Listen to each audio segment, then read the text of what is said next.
Hello and welcome everyone to another FPL video. My name is Mo and this is my channel FPL Inklink.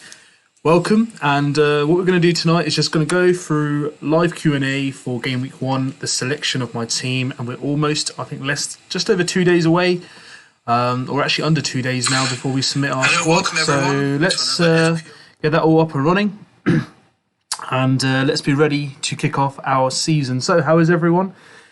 Give us a shout out if you're in the chat, give us a hello and hi, and ask any questions that you feel like you would like to ask. So, in terms of my squad itself, guys, what we have here is my current squad for Game Week 1. So, at the moment, I'm still a bit unsure on Harry Kane because he's probably not going to be available for Game Week 1. Obviously, there's like other transfers that have taken place. So, we've got Danny Ings moving all the way to Aston Villa, and obviously Grealish going over to Manchester City as well. So the first question I got is why Kane? He's got a tough fixture against Man City. Again, not too sure at the moment. So one of the things I was going to do in this live draft here is something that I've been thinking about over the last few days. Is obviously with Harry Kane not being available at the moment, or we're not too sure. So the alternative I thought of is removing Harrison from the team, bringing in Son for him, and bringing in up front, I will have Edison Cavani. Hey Shaggy, welcome back. So if I make that transfer, so Harrison and Kane go out for Cavani and Son coming in. So that's what the team will look like at present. So as you guys can see, so that's potentially what I'm thinking is going to be my Game Week 1 squad. So I'm going for a 5-3-2 this year, guys. So why 5-3-2? Why the different information? So a lot of experts at the moment on FPL are going for 3-4-3 or 4-4-2 or even 4-3-3. That is the most common formation I can see. I've made several drafts, guys. So I've made alternative drafts, specific players I wanted, specific strike forces, specific defenders. And to be fair, there's a lot of mid-range players this year in the midfield. So you've got players like Zaha, 7 mil. You've got Harrison, 6 mil, 6.5, Rafinha. You've also got players like Harvey Barnes, Maddison, 7.5 Mount, which I personally think, Greenwood, Jota at 7.5. Now, if you look at them, what am I expecting to get from them? Anywhere between 140 odd points. Potentially, but whereas I think, if I can actually get 5 of my front forward players who are solid, at least penalty takers. So barring Harrison, who's in my original squad, I had Kane, Salah, Fernandes and Bamford who are penalty takers. In terms of set piece takers, I have Cresswell, Shaw, Digne, Salah, Fernandes, and Bamford and Kane as well. I will have as well. In regards to my attackers, so I wanted to go 5 defenders because I've gone for a 3-4-3 with Trent. Now, obviously Robertson being injured, I'm not sure how that's going to kind of affect Liverpool defensively. However, there's always that possibility of him getting an attack in return. So Troller guys just asked me, no Trent. Yes, so I've not gone Trent at all for the moment. So I'll tell you the reasoning why. I've actually preferred to actually invest more funds up front. Now, 200 points for Trent look like the average, what they're looking to get for him. But again, that's just my opinion. So a lot of people at the moment are like, why no Trent, why no Trent? But even if we look at his ownership, guys, overall. So this is what I want to show you guys. So in terms of ownership for Trent Alexander-Arnold, he's only owned by 31.3% of managers. So there are 69 points, you're looking at 68.7% of managers actually not owning Trent at the moment. So, almost every, there's only 3 out of 10 managers that are actually owning Trent Alexander-Arnold. But that's just my opinion, and that's how I see it. But for me, I had Trent in my drafts, and there's someone I was wanting to have. But, I just don't feel comfortable knowing that I've spent so much on a defender myself. I feel like I've spread the funds a bit more, and I've put a bit more in my attack. So the way I saw it, this was my own opinion. Could I see my season going through without Harry Kane? Potentially not. Could I see my season going through without Bruno Fernandes? Potentially not. And the same goes for Salah as well. I had a choice of having Trent and Son in my squad, which could obviously boost to the squad as well, but then I have to kind of go down to a 4.5 defender along with a 5 million defender, which I didn't really want to at present. Look, this is just the way I think at the moment. This is my kind of understanding. And look, this is what makes FPL so great. For me, it could work out. But again, I could be, left behind if Trent gets off to a good start. 10 assists last season, that's just my opinion. And that's the reason why at the moment, I've avoided Trent personally myself. So let's go for some more questions. What do you think of Benrahma and Antonio double from Shaggy, or maybe even Kofal? And it will be a triple West Ham, but triple is a bit risky. Yeah, so it is risky indeed. So who do they have first game week? So it is Newcastle. So it's not a bad fixture for them personally. And then Leicester at home, Crystal Palace, Southampton. Now for me, guys, I generally rate Benrahma. He's had a good pre-season as well. Antonio, I think if you have him for a whole season, he'd always be in my squad. Why am I overlooking Antonio now? In the past, I've learnt from my mistakes. I'm so tempted to put in Wilson and Antonio. Points per game, they're brilliant. But their risk of injury playing for a whole season, I've learnt the hard way. So you get them in, you get the results, you get them getting points, and then out of nowhere, boom, injury. And then you have to kind of restructure your squad, lose out on other players that you don't want to. My squad planning this year, they do say never plan for a whole season in advance. But for me, I generally just believe that, this squad, for me, I've gone for players who I believe can last a whole season without being injury prone. So initially when I made my first draft, I had Wilson, Antonio and Ollie Watkins in there, and Tony potentially at the 3. But it's just too much to risk at a point where if you lose either of those strikers, you have to kind of restructure your squad. But that's something that, that's my opinion. I've learned that my way. But if you want to go for a triple up for West Ham, absolutely fine. I think it's a great opportunity with those 4 fixtures out of the first, even with Leeds, 4 out of the first 6, I'd say. They're really good fixtures for West Ham if you do want to triple up on them. Interesting attack about Bamford. You should buy in game week 5 onwards and put someone else in. Yeah, so I've had a look, guys. Honestly, I've looked at all the attackers. Calvert-Lewin, I think, went off injured over the weekend. So we're still waiting on some news for him. But one thing that, for me, I'll be looking at the moment is the longevity of Bamford, what he had last season. So he played pretty much every game. He's part of a Leeds team that, people look at the fixtures and they are put off. But generally, what I want people to understand is I haven't got Bamford in there for a defensive reason. I've got him there to attack. And Leeds, the way they play in the Championship or in the Premier League, they have attacked since they've been up in the Premier League. So I can't see... obviously them keeping clean sheets is going to be difficult, but I can't see a reason why they can't attack and get goals. He's on penalties as well, and you can see from his kind of assists last season, the guy has an ability to, he's unselfish, he will pass the ball and he will get assists as well. And 20% of managers have almost got him. So, that shows that out of the 4 million managers that are registered already, we can see that, quite a few managers actually back him. And I'm just want to see how he goes. Might be a bit of a differential pick, but that's just my opinion, guys, in terms of Bamford himself. Antonio, Tony, maybe. I've had a look, guys, potentially. I don't want to start off with a promoted attacker. I want to have a look at Tony first, see how he goes, and then I'll kind of base my decision upon that. Yes, if I do get him in, I can get £1.5 million and potentially upgrade Diaz to Trent. But for me, I'd rather have Bamford and Trent rather than, I know, the trusted 2, rather than only 1 trusted and 1 not seen so far. Who do you reckon are your season keepers? So my season keeper, that's a really good question, by the way. For me, I reckon Sanchez will stay. I don't see myself changing much of my defence. Potentially Digne after, I think their game week changes. Probably like game week 11, I might change Digne because then, they've got Brentford, Man City, Liverpool, Arsenal, Chelsea and Leicester within a couple of game weeks. So I might get rid of Digne.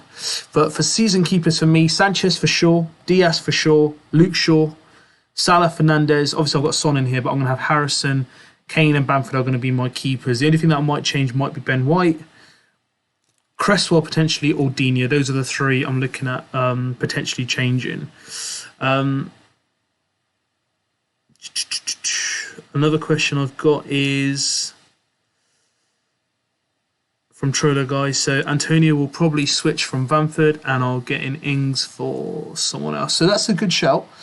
Again, for me, the way I've designed this squad, No squad is actually designed to be kept for a whole season. But for me, what I've done is I've tried to minimise as many transfers as possible. And that's just the way I've set up my team. There's still obviously a lot of ambiguity around Lukaku. So am I going to look to get Lukaku in? So, I really rated Lukaku even at Manchester United. So as a Manchester United fan, I've seen Lukaku. What do I think he's going to be priced at? I think minimum 10.5, if not more. He's coming for nearly £100 million. So I think maybe 10.5, 11 mil. So let's say if I was going to get like a 10.5 attacker in terms of Lukaku, then I'll be saving 2 mil on if I had Kane, for example, at 10.5, and then I could look to upgrade Harrison to a Grealish maybe, or maybe a Havertz and find half a mil elsewhere. So that's the kind of squads I'm looking for at the moment. Alternatively, Cavani will be playing at the start of the season because there's no kind of midweek games. And I think, with Sancho in there as well and Rashford being injured, he'll get a bit of game time.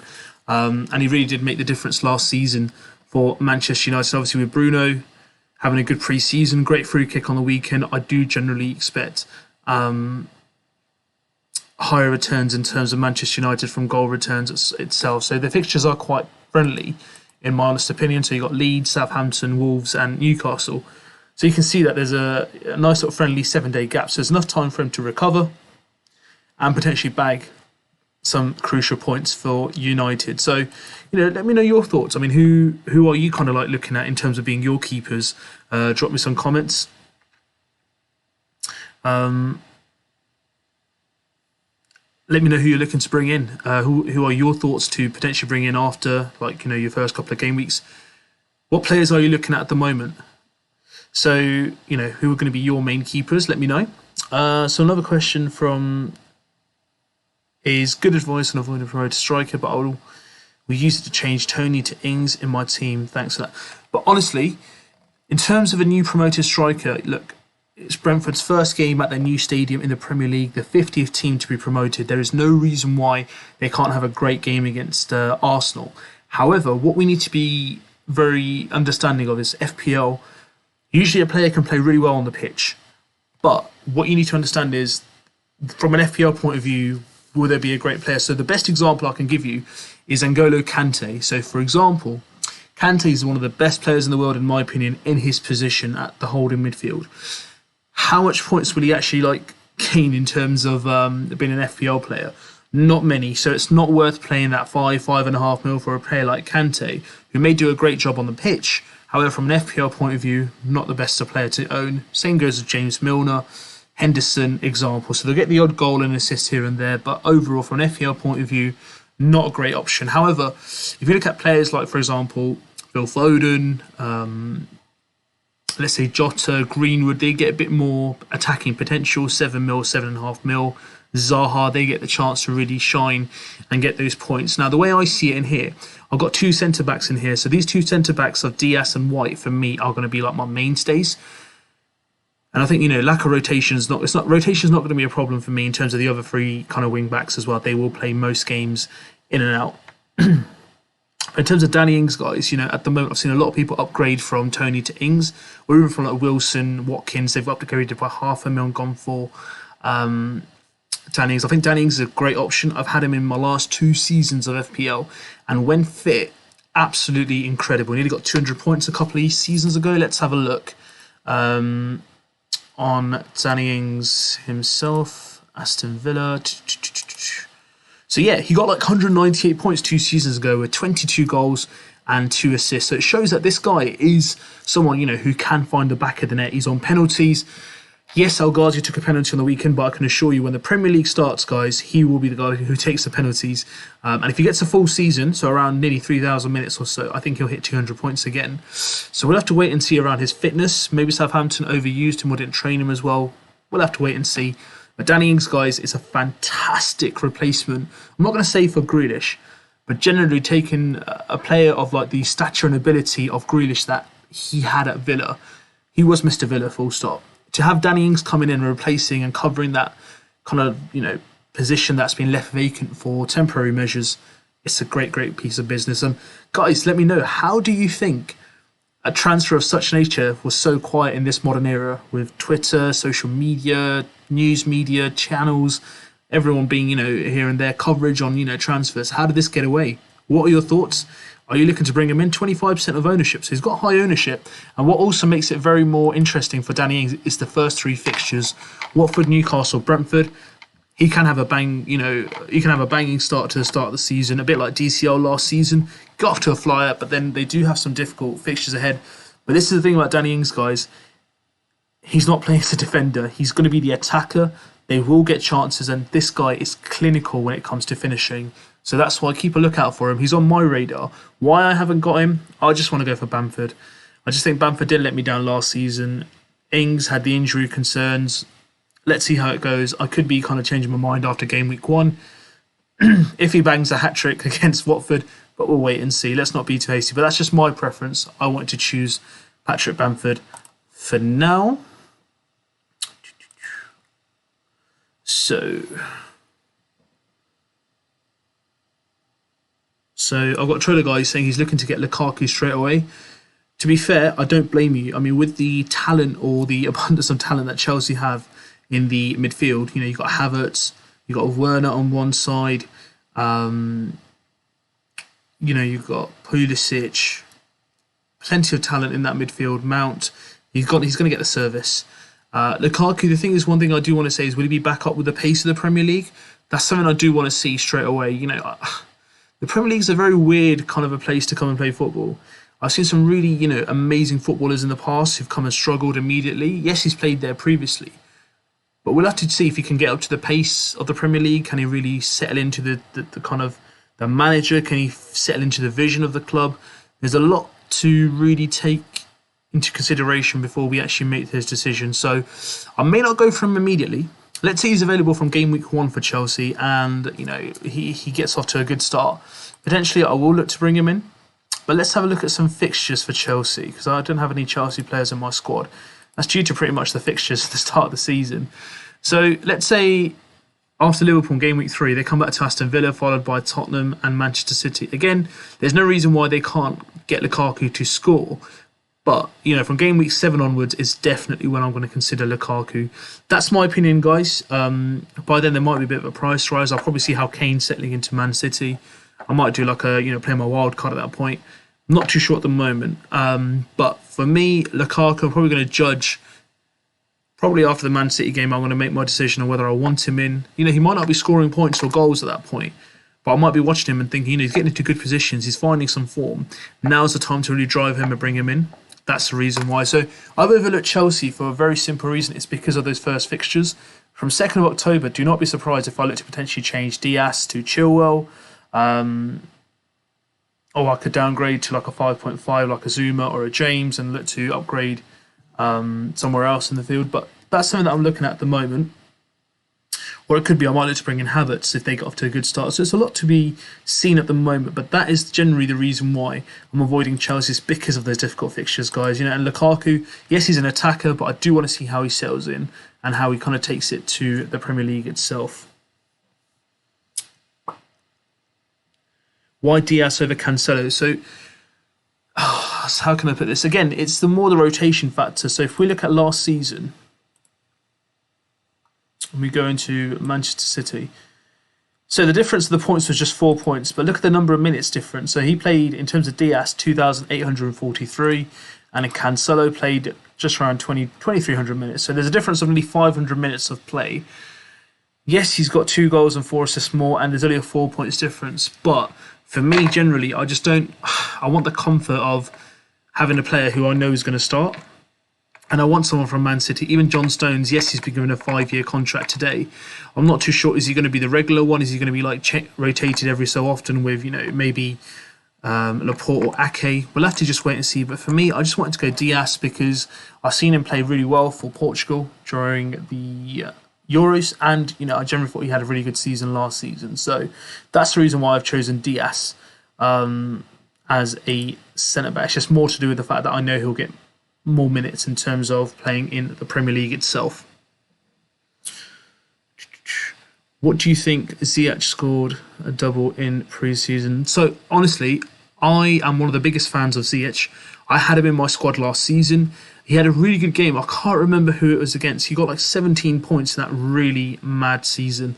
And generally points per game, he wasn't too bad, to be fair. Again, it's just a rotation factor. With Chelsea, they're full of abundance of richness in terms of midfielders.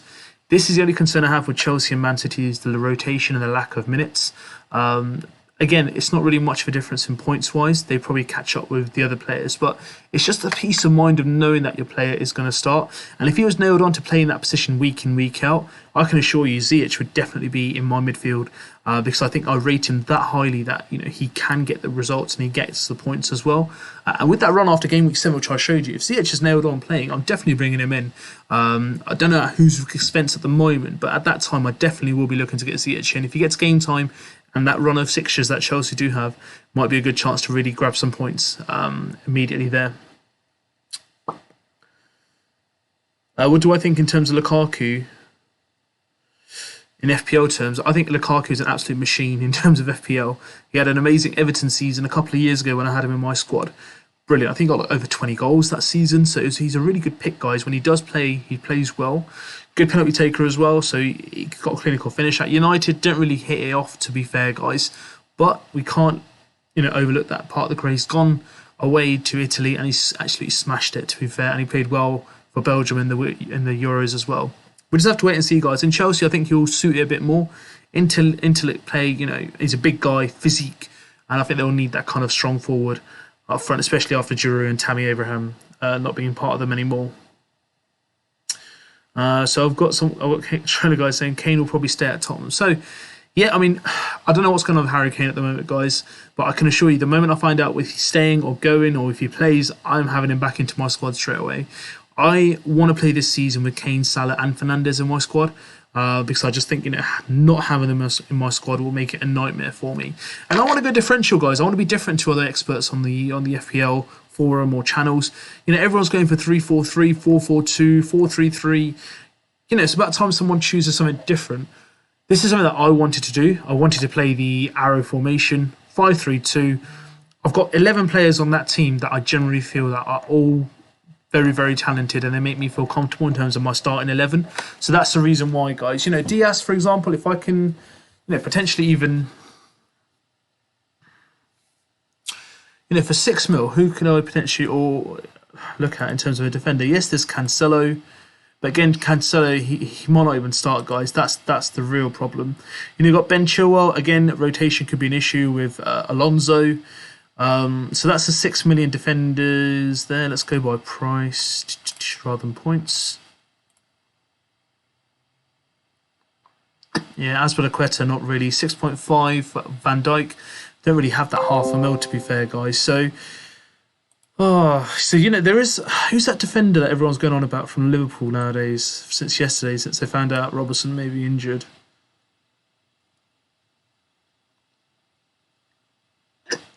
Here he is.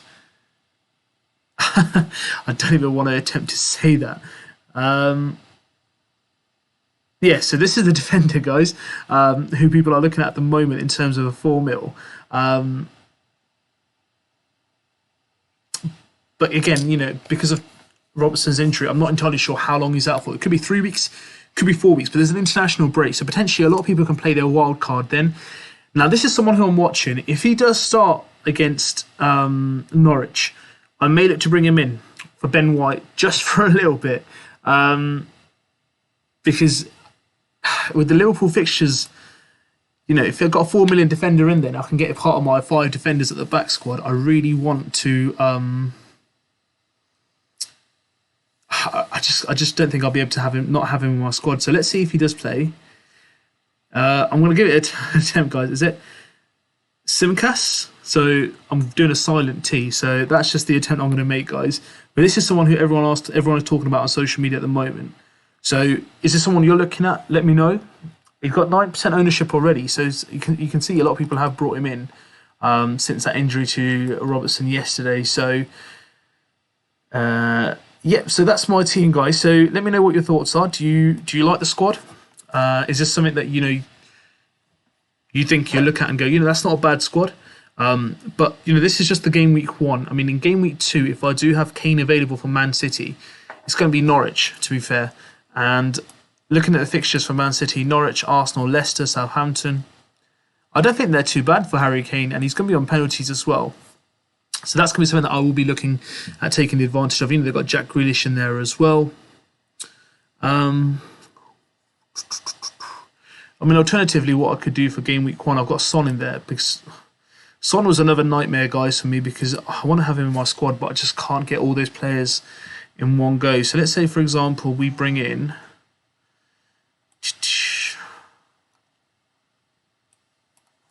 Mr. Jack Grealish, and then I've got 2 million to spare. And let's say I take Cavani out and potentially forwards Jamie Vardy, if that. I could try that way. I mean, Leicester, in terms of their fixtures for the first couple of game weeks, you know, hit and miss. So they've got Wolves, West Ham, Norwich, which I think are not too bad. And then they've got Man City, obviously, after the international break. So potentially taking even Jamie Vardy. There's a concern of, you know, there's a concern of how much minutes who will get. I think Vardy will. It's just going to be Iheanacho and Daka who's going to be rotated. So that's something potentially I could look at as well.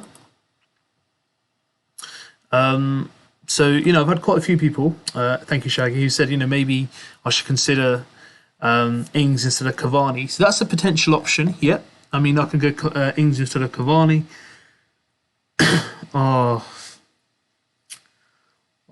The decisions. Do you know what? I'm going to sleep on that. I'm going to sleep on that one in terms of Ings over Cavani. Let me see what I feel. It's just Leeds at home. I think it's just a great chance for Cavani really to take advantage. But again, if we look at the fixtures, Aston Villa, Watford away. Oh, it's just very difficult. I can't call it, guys. I can't call it. Oh my God, it's gonna be flip of a coin. All right, I think my United kind of my biasness to United might come through, guys. All right, I'm gonna think about it. All right, I promise I will think about it. But Cavani for now. But if Ings gets a penalty and scores, I will be kicking myself. But Cavani for now, guys. Let's stick to it. Fadsley said, finally someone streaming FPL. Thank you, buddy.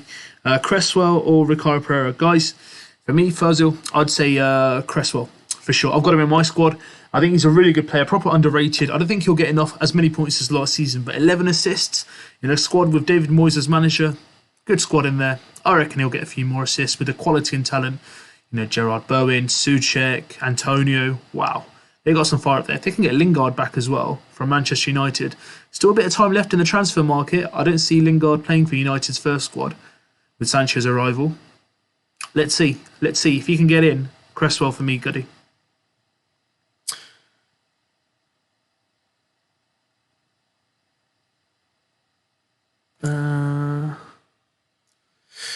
Trailer guy said, I like this team because you can make your midfield cost a lot more strikers, whereas more midfielders means more money spread. You won't be able to have Son. Probably that's not Cavs. Yeah.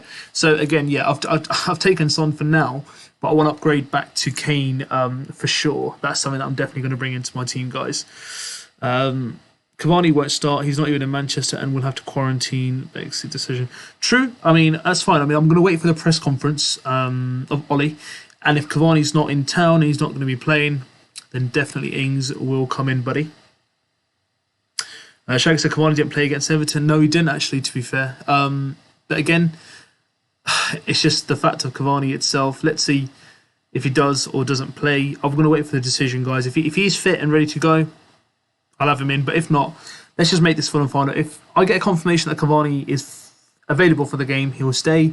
If there's no availability, Danny Ings will be the player who will take his spot for that game week, okay? The unofficial tribe Hamo, what do you think of Greenwood? Oh, right, so Greenwood, now we're talking, guys. So Greenwood, dilemma. I think he scored against Everton on the weekend. Pretty certain it was the first goal. The thing with Greenwood is, I don't think I've seen a better overall finisher in the kind of like overall goal scoring with left and right foot. The guy will score goals. You know, he's got Cavani there, the rotational option. Now he's got Sancho, Pogba, Rashford, Martial behind him. He's probably going to play more of the striker role. He's probably going to be listed in the midfield. But I think he's going to be a bit more of a 9 or a 10. Again, I'd look to get Greenwood in if I could, if I had the million and a half. But again, what I'm looking at the moment is if Lukaku's around 10.5, 11 mil. Oh, where can I make that mil and a half? I could downgrade from Bamford down to Tony and get that mil and a half and get Greenwood in. That could be something that I could look to do from Harrison when I get him in. So that's something that I'm looking at the moment. But for me, Greenwood, if I was going to choose between Greenwood, Jota, Foden, he's injured at the moment, I think Greenwood would probably get more minutes, in my opinion, at the moment, because Rashford's injured as well. So that's what makes him such a good target at the moment, guys. So that's why I think Greenwood is a good shout for you. Maybe from game week 2 or 3. Yeah, so again, Cavani, I'm going to be waiting for the overall result. If I get no indication that he's not playing, then definitely Ings will be in, buddy. Ings or Antonio, Fazli said. Definitely Ings, buddy. Antonio, great player. Just injury prone, along with Ings as well. But for me, the fixtures for Villa for the first 3 game weeks are far more, far better for me in terms of the FPL. Gundogan without KDB, we know how that ends up last season. Yeah, so Gundogan, that's a really good point, buddy. So Gundogan last season, when KDB was injured and was out for a little bit of a period, took over and did pretty well, to be fair. So we'll have to wait and see how he fares up. I think, in terms of penalties, he probably won't have the luxury of taking them if Kane comes along. But he's going to play a bit more further up the field. Gundogan, really good season last season. He's only 7.5 or 8 mil, I think. Let's have a look, guys. I don't know on the top of my head. Man City.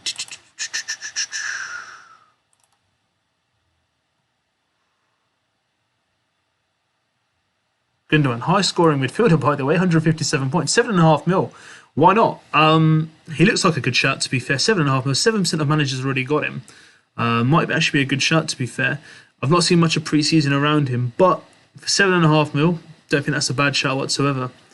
I'm on Cancelo, Shaw, Cresswell. Yeah, so no Trent. So, yeah, that's Fads as well. So no Trent either. So, as I said, guys, a lot of people have shown a lot of surprise for me not selecting Trent, whereas most experts and Fantasy Premier League content creators and people who do social media content or kind of tweets are very vocal. And even experts on the FPL game itself, on the app, in their videos, they always talk about Trent being an essential. And I've done that in my videos as well. But what we need to understand, guys, is that 1.5 mil or 2 mil extra you're spending on Trent can that be utilised elsewhere for now. With Trent having Robertson being injured, again, that kind of weakens the Liverpool defence. Because knowing the surety of having Robertson on the other side kind of allowed him to go forward. But we'll have to wait and see, guys, of how Trent fares up. He might have an amazing start and it might be worth it, but we'll just have to wait and see. But remember, guys, out of 10 managers, on average at the moment, 3 managers own him and 7 don't. And I'm one of those 7 out of 10, unfortunately. But we'll have to wait and see. That ownership can easily change to 50% if he scores 2 goals or gets an assist and a goal and a clean sheet in his first game this weekend. So we'll just have to watch out for the space, and I'll probably just hold my hands up if that does happen and look to change it straight away. Am I going without any City attackers? Okay, so I think you missed the first part of the my team itself. So my team when I started off, buddy. So Cavani was Kane and Son was Harrison. Because I'm not too sure about Kane at the moment, my original squad at the moment. So let's just go back to the original. So let's say Harry Kane's gone to Man City, or even if he's staying at Spurs. I just want to know that he's available for game week 1. If so, then what I'm going to do is have Harry Kane in there and go back to Harrison, confirm transfers, and that is what my game week 1 squad will look like. So if Harry Kane's fit and available to play, that is the squad, guys, that will play. Otherwise, it's going to be Cavani and Son, and then I'll look to change them as soon as Kane's available. If not, if Cavani's not available, then Cavani will go down to Danny Ings. So that is basically what my squad will look like. So yeah, so we discussed about the Simcast, the defender from Liverpool. Again, Milner could play at left back as well. We're still to wait and see, buddy, and that's how it's going to go. So this was the short one today. So guys, I'm going to start wrapping up now in terms of the live Q&A. Thank you so much for everyone who's come in and joined in and watched this video and taken their precious time out. Give it a like if you've liked this video. Also, hit that subscribe button, guys. Please join the FPL family. Help me grow this channel. Help me get to that 1K mark. I wanted to get there before the start of the season, but let's say the international break now, so only a couple of weeks. So help me get to that 1K mark. Hit that subscribe button. Share me some comments. Let me know how you thought about the stream itself. But let's let you guys know, I will be doing a live deadline stream on Thursday night. So on Friday, I'll be at work. So before the deadline stream, there's no point in me doing it because I'll be at work at that point. But I'll be back home to watch the game itself. But I'll do a deadline stream on Thursday night, so we'll have a couple of hours live streaming, so you guys can come in and drop me some final minute questions. I'll get a bit more of an idea of what the squads will look like. My team pretty much should be the same, unless I make these 2 changes, so let me know. So thank you once again for tuning in. I will be back on Thursday night. So I'm not too sure yet. It will be between like 8:30, 9 o'clock. I will be back, and I will be making sure you guys spend some time with me. So we've got FPL Tips in the house. Hi mate, how you doing? I want to give it a massive shout out, guys. If you haven't subscribed or watched his content just yet, please do take the opportunity to go and watch the content. It's fabulous. He's a great help. I think he's an absolutely humble guy. He's helped me so much with this channel, and he's really given me all the tips that I needed to really feel confident to deliver this. So a massive shout out to FPL Tips. He's in the chat, guys. Click onto his page, subscribe to his channel, and make sure you enjoy the content he brings you during this course of the season.